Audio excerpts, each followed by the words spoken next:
what prompted you to get into real estate? I was working like crazy. I had a strong goal. My dad had a successful business and he lost everything. Which one would you prefer, a Raptors game or a tennis match? My first love is tennis. I've become a big Raptor fan, so I'd probably say in the middle. Well, if you had to choose one. Maybe tennis. Service industry is better than business. I train my team on is that provide the best service experience, and if something goes awry, then you take ownership for it. You make things right. You closed the biggest sale in Mississauga, a property which was over 17 million. How did it come along? How did you go about it? We made a concentrated effort to make sure our marketing campaign was very strong. You're known for your massive advertising campaigns and marketing. What are your thoughts about marketing? Should everyone do it? All realities should go for it? I think if you're in it for the long run, you want to build a brand, and I think you have to invest in yourself. You know, my rule of thumb back in the day was 10%. Now, obviously, real estate transactions are stressful. How do you manage your stress? There's a major housing affordability crisis in Canada. Do you think it can improve? And if so, how? So it has become challenging, and I do empathize with first-time buyers today trying to get into the game. How do you find the right kind of agents to work with you? Hi, I'm Manish Kapoor, tuning in from Canada, and I'm really glad you're here. This is where we sit down with some amazing minds, leaders, creators, and change makers to talk about the things that matter. Every episode is a chance to learn something new, get inspired, or just hear a fresh take. So let's get into it.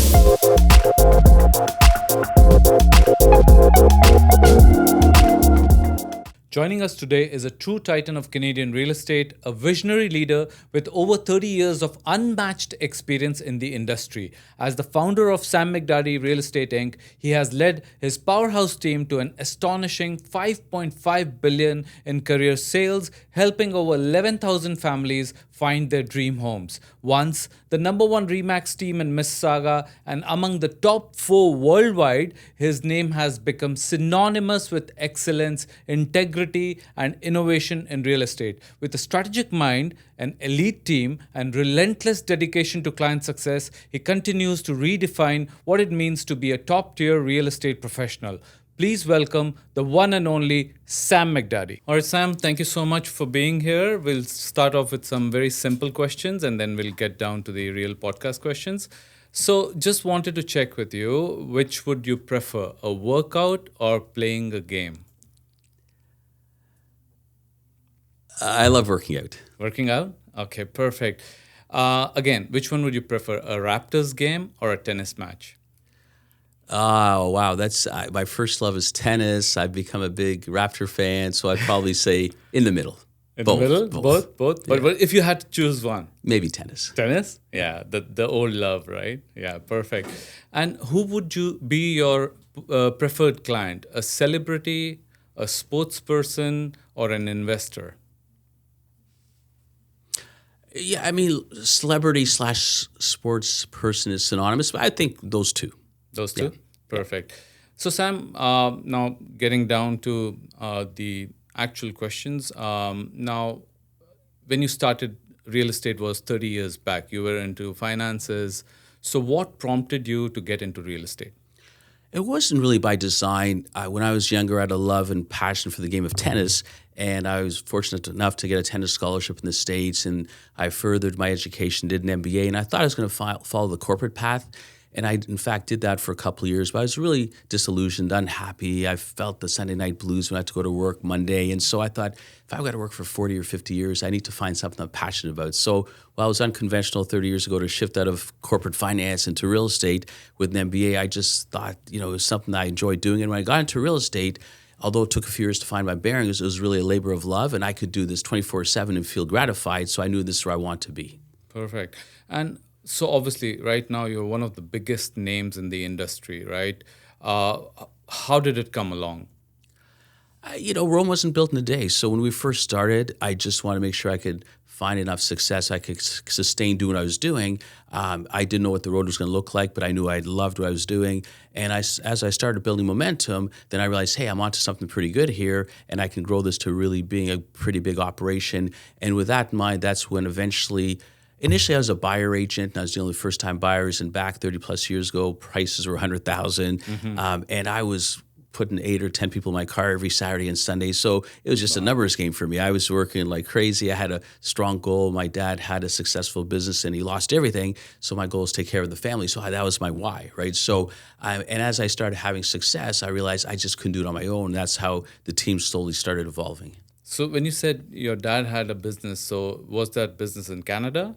It was in Canada. He had a business called Big Daddy's, spin-off McDaddy's, TV and hi-fi. So he was selling, back in the day, TVs, consoles, all the above, and was doing really well. And then I think, maybe got a little complacent, maybe took his eye off the ball a little bit, And then eventually from living what we thought was a very comfortable life, he had to declare bankruptcy. And so for me, I was age 15. That was a big aha moment because I, at one point, and I can understand why people today sometimes have this, comfort level because they think their parents are successful. It almost leads some inherent tendencies to be kind of complacent, right? So, and I think when my dad lost everything, it was like, okay, I got to pull up my socks now. I can't rely on the family business / money, and I want to take care of my family as well. And I think that was my big drive. Do you think, obviously, real estate is service industry, and then business was like what your dad did, selling products. Do you think service industry is better than business, or which would we prefer today?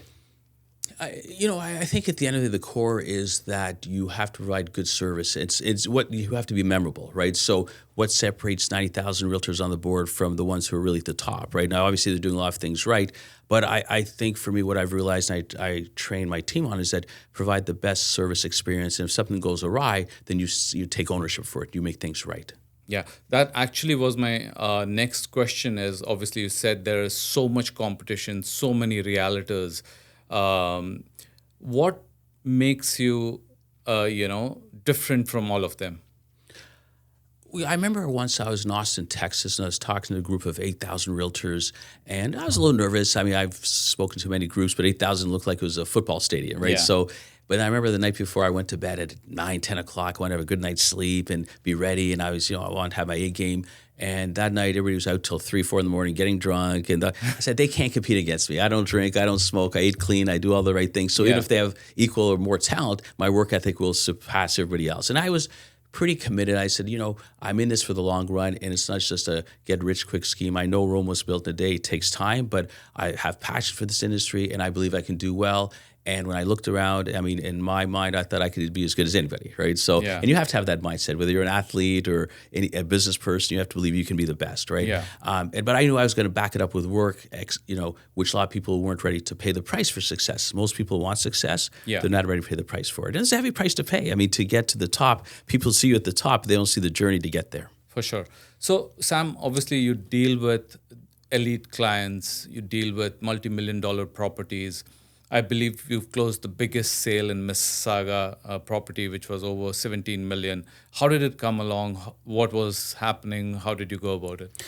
So interestingly, when I first started off, as I alluded to, I was a first-time buyer specialist. So I did a lot of that. And then eventually, as my buyers were gaining more success in their career, we were following them. So we were helping them sell and buy their next house.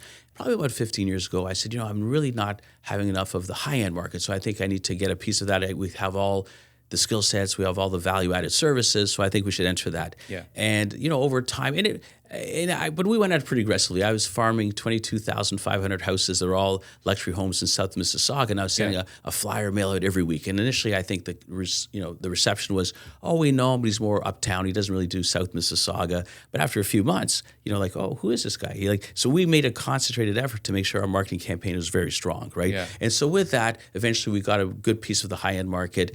And with that became a little bit of a slippery slope because people felt, he only does high-end now. So we changed our marketing slogan to no house is too big or too small, because a lot of times at one point, if you drove down Mississauga Road, all the signs were ours, right? And so somebody had maybe an $800,000, $500,000 property. We can't call him. He's not so accessible. But that wasn't the case. That was a fallacy. So we had to rechange our brand. But going back to the $17 million sale, it was on the market for a few years, actually about 5 years, with other realtors. Okay. Yeah. And eventually the husband said, I want to go with Sam. So they went with us. And, I brought the buyer as well, which was interesting because I was at a wedding in India, Superfan's daughter's wedding. Yeah.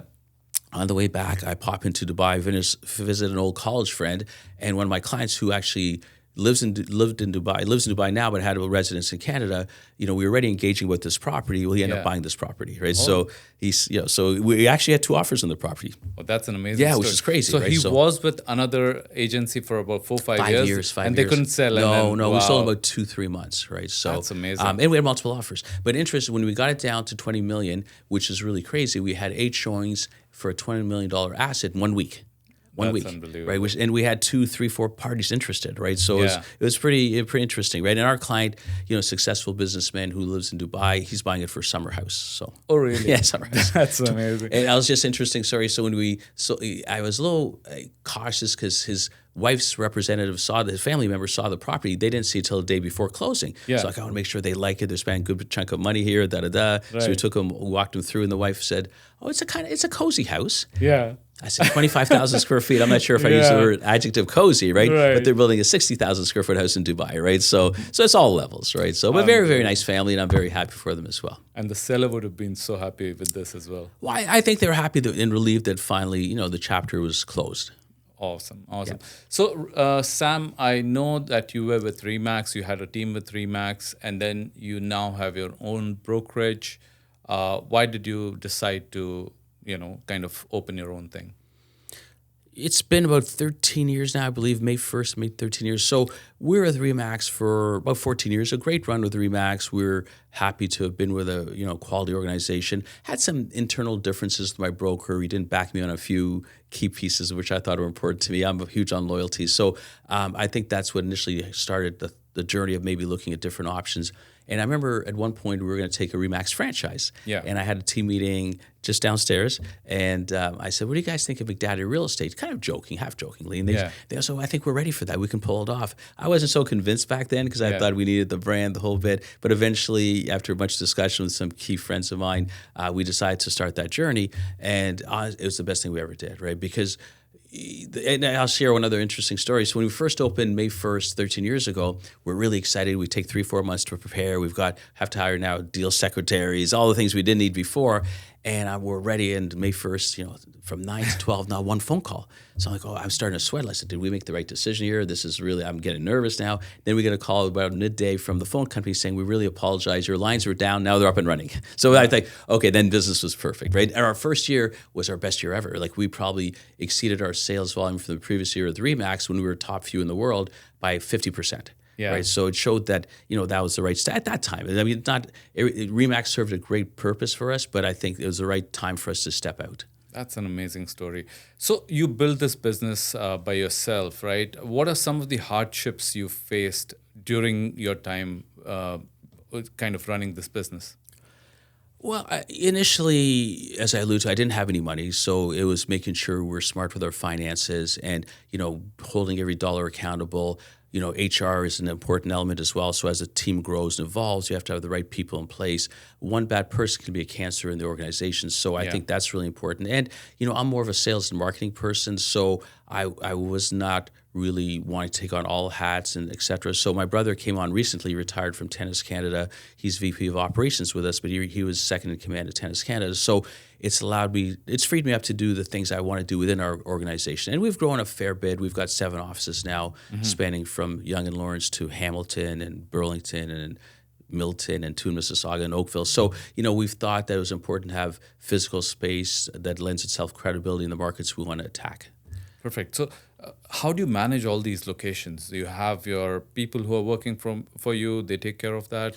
Yeah, and I think that's one of the things that we weren't doing as efficiently. That's why we needed somebody from operations to come in and make sure our Mississauga offices are busy and thriving. Yeah. Oakville does relatively well. Other ones, we need to fill more capacity and get more traction. So hence why we've brought in people to kind of make sure we maximize those spaces and get the best return.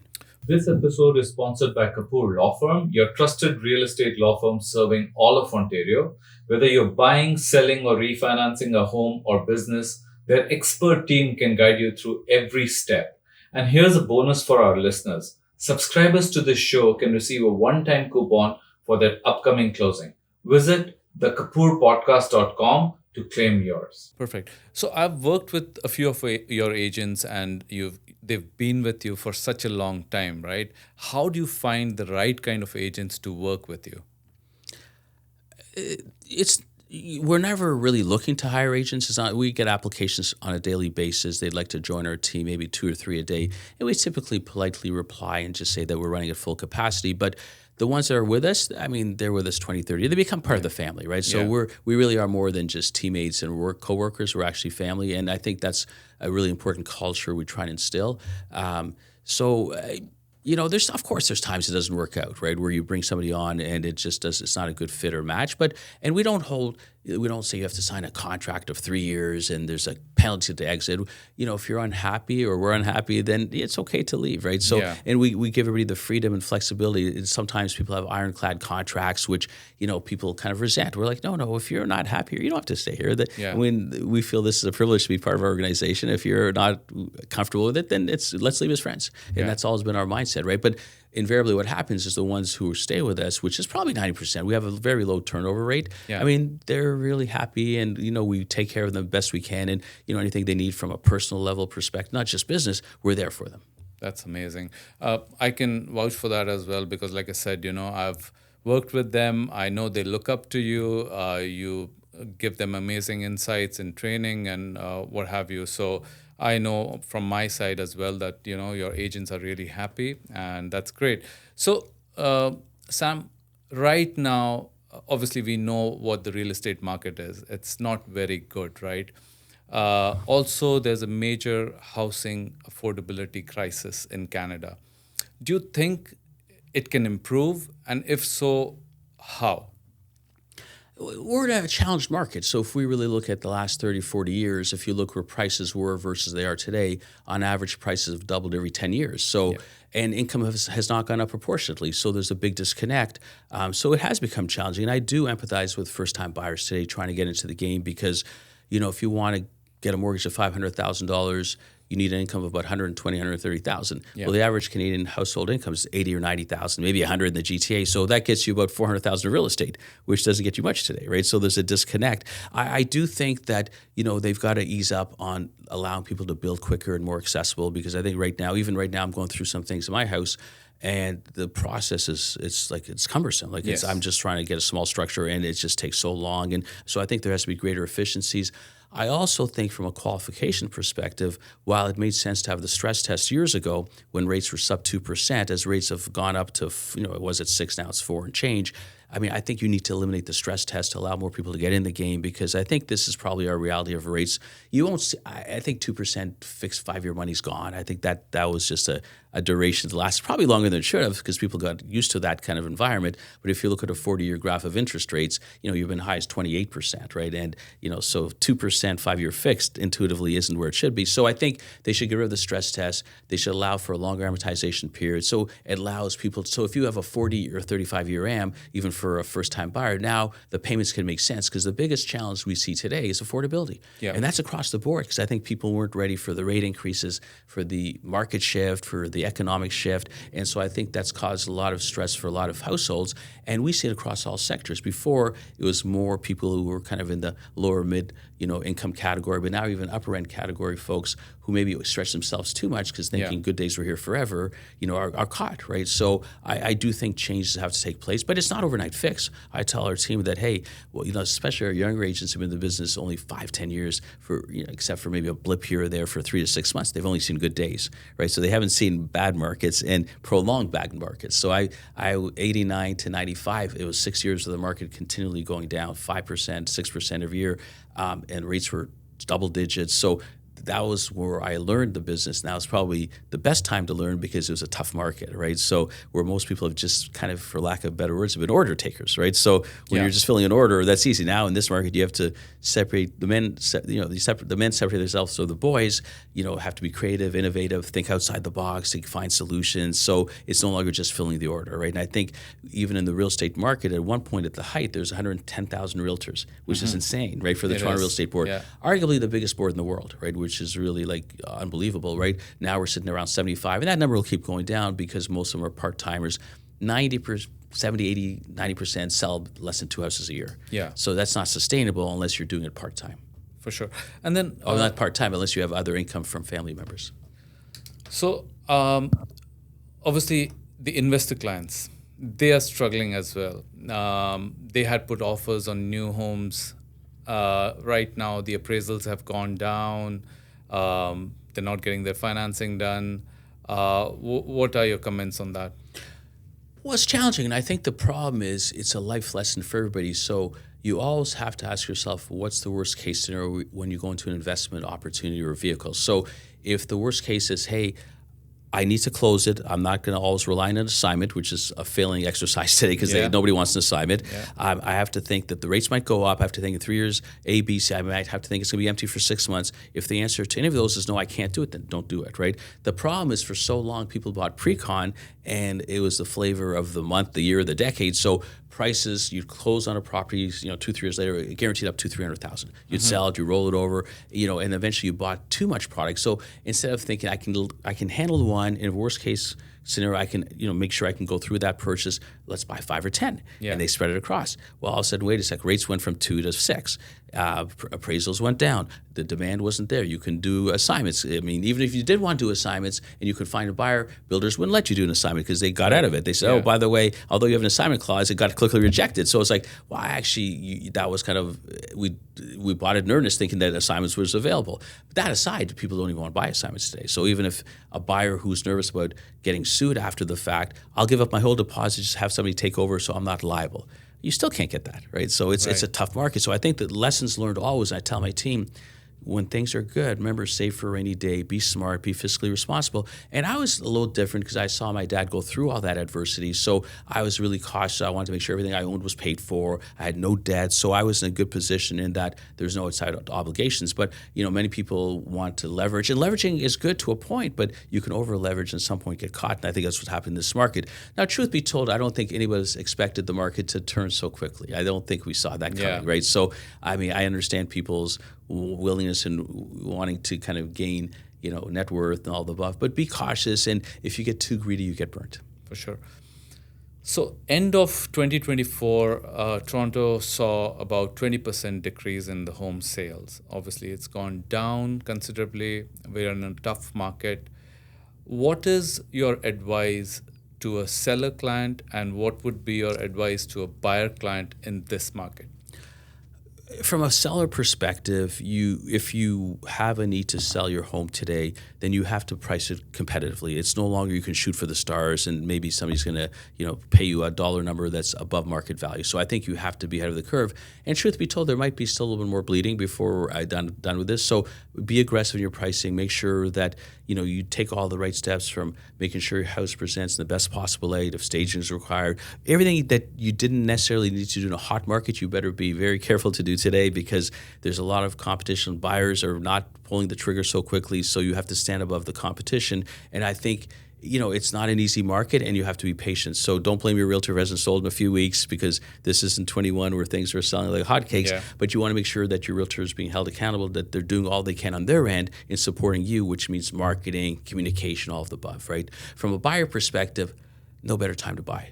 Like if you're a buyer today, buy today. Like this is, we know the GTA is a vibrant market, that this market is the biggest financial hub of Canada. And, it's one of the, it's a strong market for sure. And we're not one industry base. So we will come back. But the problem is most people have the herd mentality. So when there's 40 offers in 21, that person had no problem being offered 41.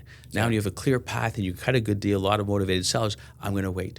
I mean, could the price go down another 3 to 5%? Yeah, sure they can, right? But at the end of the day, there's so many good opportunities today. Buyers, if I was a buyer today, I'd be buying today. Selling, if you don't have to sell, maybe think about it, right? Because the market isn't so robust right now. But from a buyer perspective, get in all day long because these are discounted prices where they were at 21. You can get some 20, 30% below what you were ready to pay 3 years ago. You lost out because you're competing. Now you can buy it for much cheaper. You still choose not to. So to me, that doesn't make sense. They're going to wait for the market to start climbing. Right. And really, the media is either a best friend or a worst enemy. So if the media starts saying tomorrow, hey, the market's up, competing offers, this, that, because there's no other metrics for people except the media, right? Yeah. I mean, that's what CP24 comes out for 1 week strong and says, hey, the market's back and sales are better than ever, all those people sitting on the sidelines will come out, right? Sure. But then it's a little too late. Yeah. It's a little too late because the price will start nudging. And the sellers will then get wind of that. Hey, I don't have to worry so much anymore. The market's climbing, and now all of a sudden that deal you could have had is no longer available. Perfect. So again, as per your suggestion, if a buyer does qualify and he has the means, this is the best time to purchase. I really believe so. You can't pick tops or bottoms, but we're pretty close to the bottom. Yeah, perfect.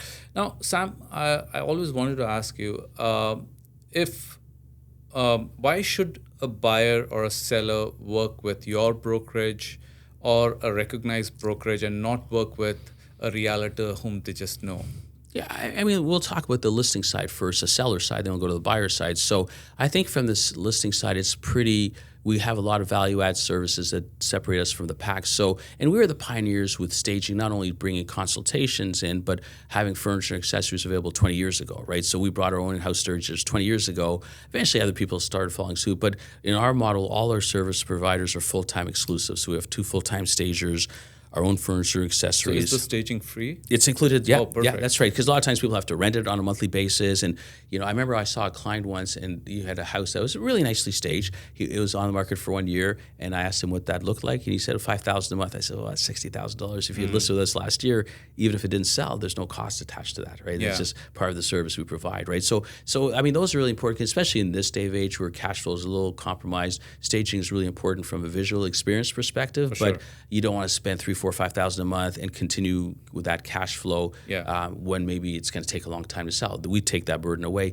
We have a full-time inspector for us who will pre-inspect houses. So if there's any issues that he identifies, the seller can be proactive and maybe address that before it goes to market. Okay. So I think that's really important So as you well. do that for the seller? All the sellers, yeah. Okay. Sometimes we unveil some things because the seller's been in the house 20 years maybe, doesn't know, and he's not concealing, just isn't aware, right? So now we make him aware of ABC. He can either choose to remediate it, or at least we have an awareness of it. So when we're negotiating a deal, we built that into the model, right? So let's say the roof has to get replaced, and they don't want to replace it because maybe it's not the right time. It's dead of winter. It's not conducive to change the shingles. We were negotiating an offer, and at the tail end, we'll tell the buyer we're agreeing to that price, predicated on the fact, the shingles need to be replaced, and that's built into the pricing. So when their inspector comes out, he says that they can't double down and use that as round 2 of negotiating, right? So that's been really valuable. Our photographers are in-house to us, 3 full-time photographers, and we do obviously the eye guides, the drones, all of the above. And then we have a marketing team, which is really, really strong. So when we market a house, it's not one shoe fits all. We determine, what's the property location, price point, and where's the best target audience. Then we devise a marketing strategy based on those elements, right? So we think that's really important. We've got team members, we've got quite a few team members, 40, 50 that speak 25 languages. So if somebody calls me and they speak a language I can't effectively communicate with, we give it to our team member who can, right? So, and when we market, we do local, GTA, national, and international. So it's really hard for a singular agent to compete against that, right? Because, there's the economies of scale and the strength in numbers and all the things we do. So I think the seller reaps the benefit of all of the above. Right. And from a buyer perspective, it's not sometimes as apparent, but we're very good at helping people getting their funding. We've got good contacts.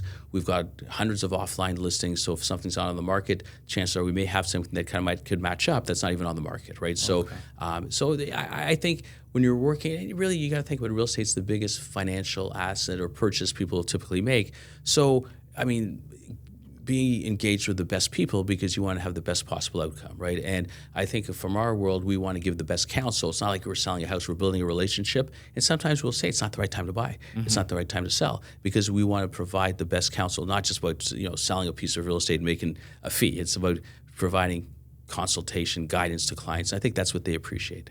That's great. Sam, do you list properties only in GTA or other parts of Ontario as well?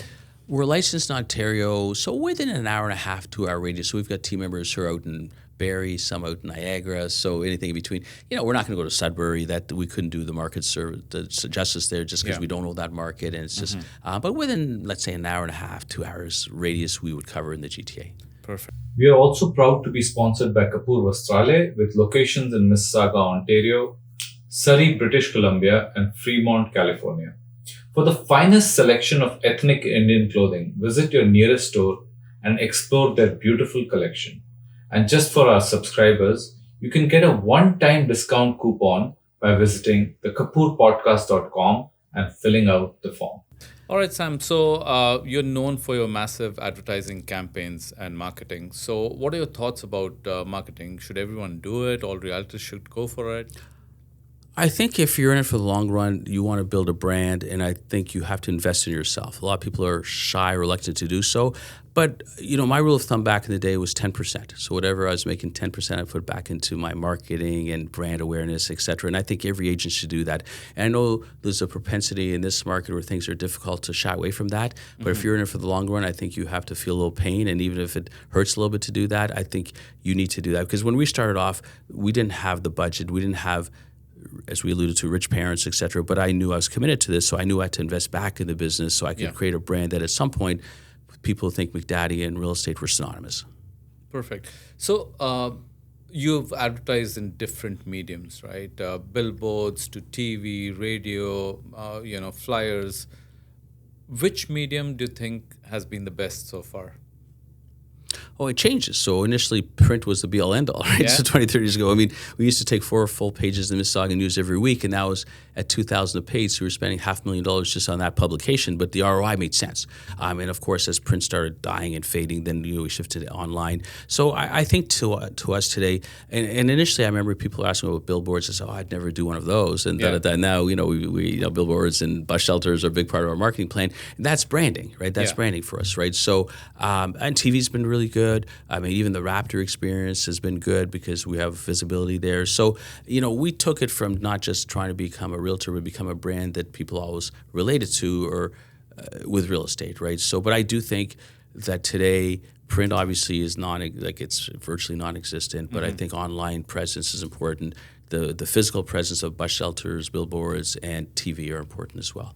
But those aren't cheap, though. That's the thing. You have to work your way in to be able to spend that kind of money. For sure. And how about social media? Yeah, it's very important. It's becoming more and more important. And I believe that, we are doing a good job of that. We could become more proficient. We're listing a lot of properties, but I think lifestyle videos are very important as well. And we're trying to engage with more of those opportunities as well. So which of the social media would you prefer? Instagram, TikTok? You're there on each and every one? Facebook? Yeah, we're all of them. I mean, I don't manage that so much, but we do a lot of IG and then put that on Facebook and then TikTok. So all of the above. But IG for me, I look at more than the others, but I think all are effective. But do you get leads from there? We do. As well? We do. Yeah. Okay. Depending on the messaging, we do. Okay. Yeah, Perfect. of course.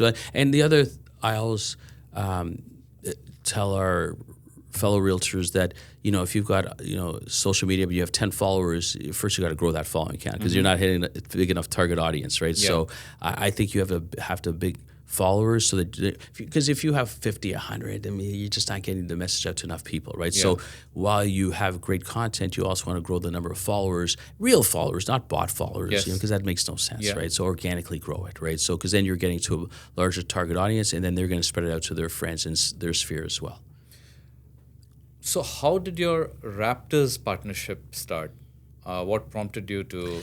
Well, 5-6 years ago, Nav and I are pretty close. We've become much closer, the superfan. And DeMar had 2 tickets that Nav had licensing rights to, and DeMar got traded. And we were watching a game together in the summer. He goes, I'm not sure I'm going to do these tickets. I said, I'll take those tickets, right? He goes, if you want them, I'd love for you to be. Neither of us drink and da-da-da. So, and the first year, I had the tickets sitting courtside beside Nav. They won the championship, and it was really a lot of fun to go through that whole, that year. And we actually went on a lot of road trips to watch the playoffs.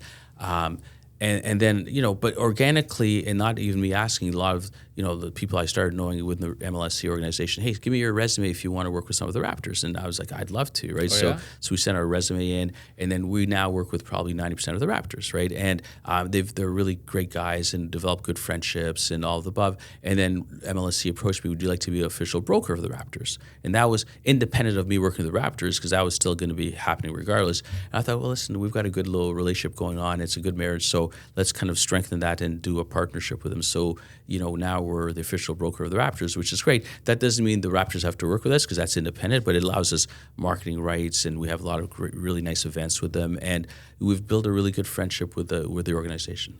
That's amazing. So how do you think, Sam, sports has helped you in your business? Well, it's immensely. So even playing tennis, I learned how to compete, deal under pressure, all of the above, and I think that's translated very well to business.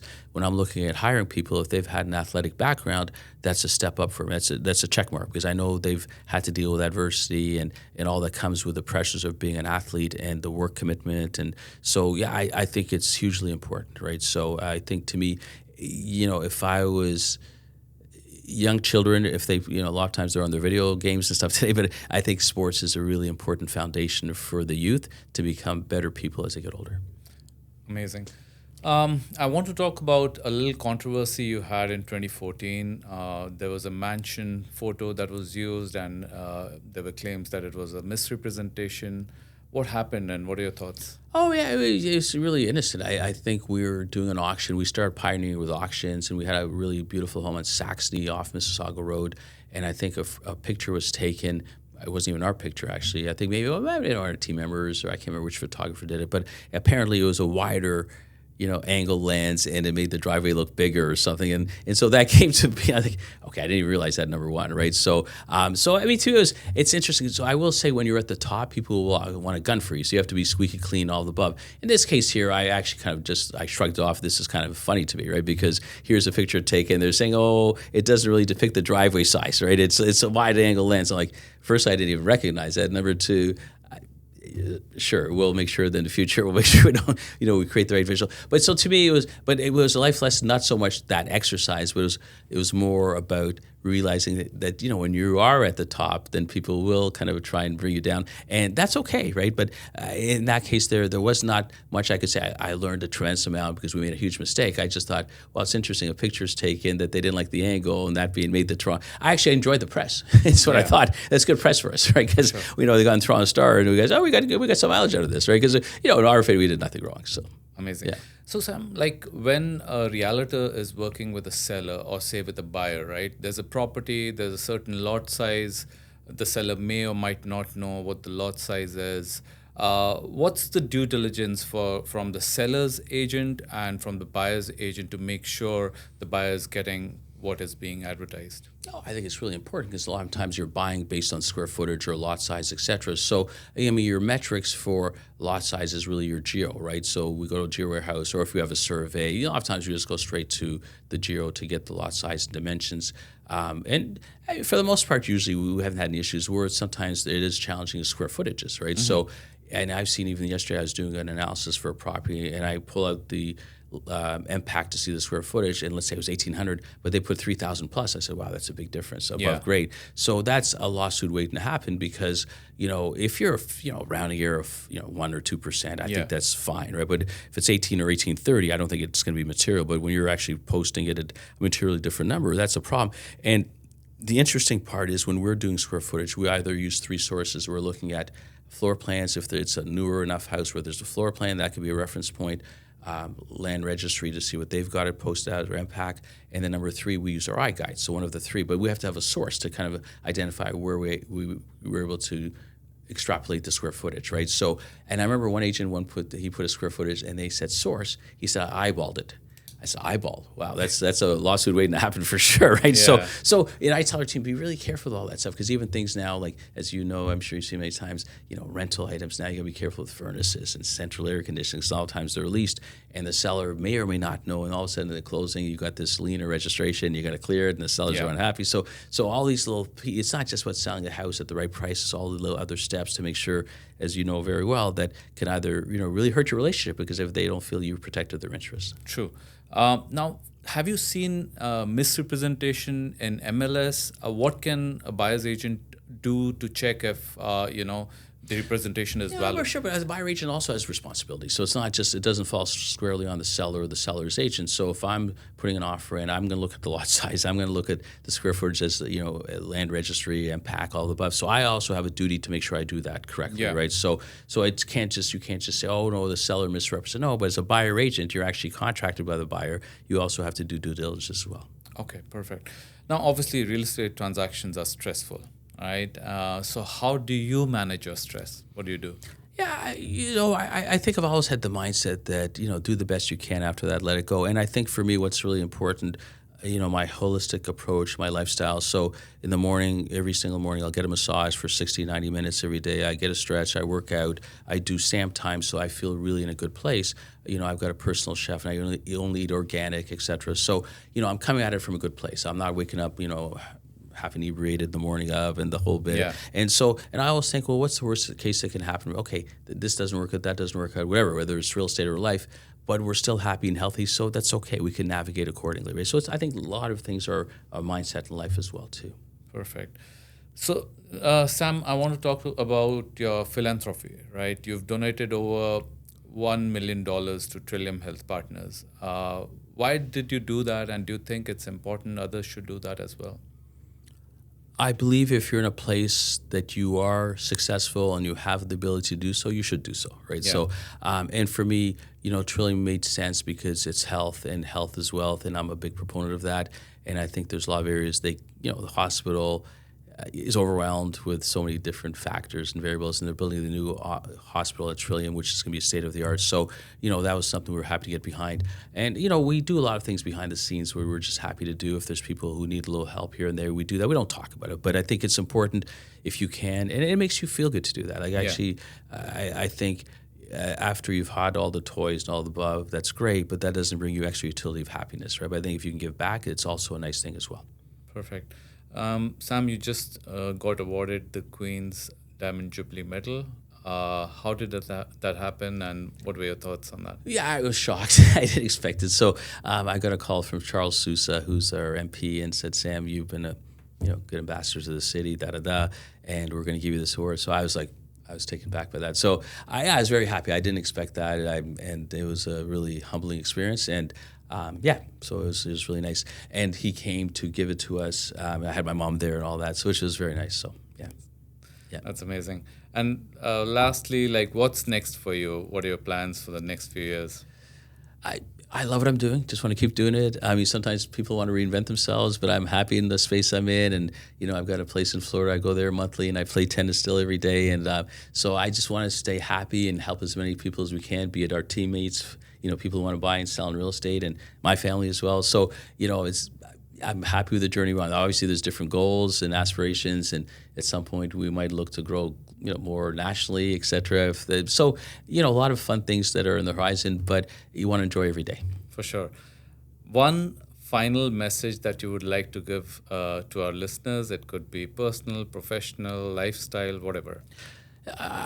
In this day of age when things are difficult, you always have to remember that there's light at the end of the tunnel, right? So be it right now, whether you're going through physical, financial, mental challenges, just persevere. Everybody has challenges. Whoever's at the top, guaranteed they've gone through adversity, but they've persevered through that to get to where they are today. So even when it looks like it's a low moment in your life, don't give up, because there's always going to be opportunities.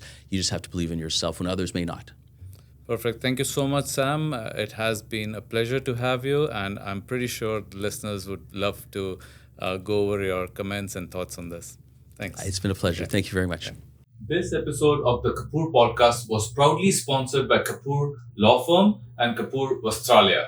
If you are enjoying the show and want a one-time discount code, head over to our website, thekapoorpodcast.com, and fill out the form to receive your subscriber-only discount code.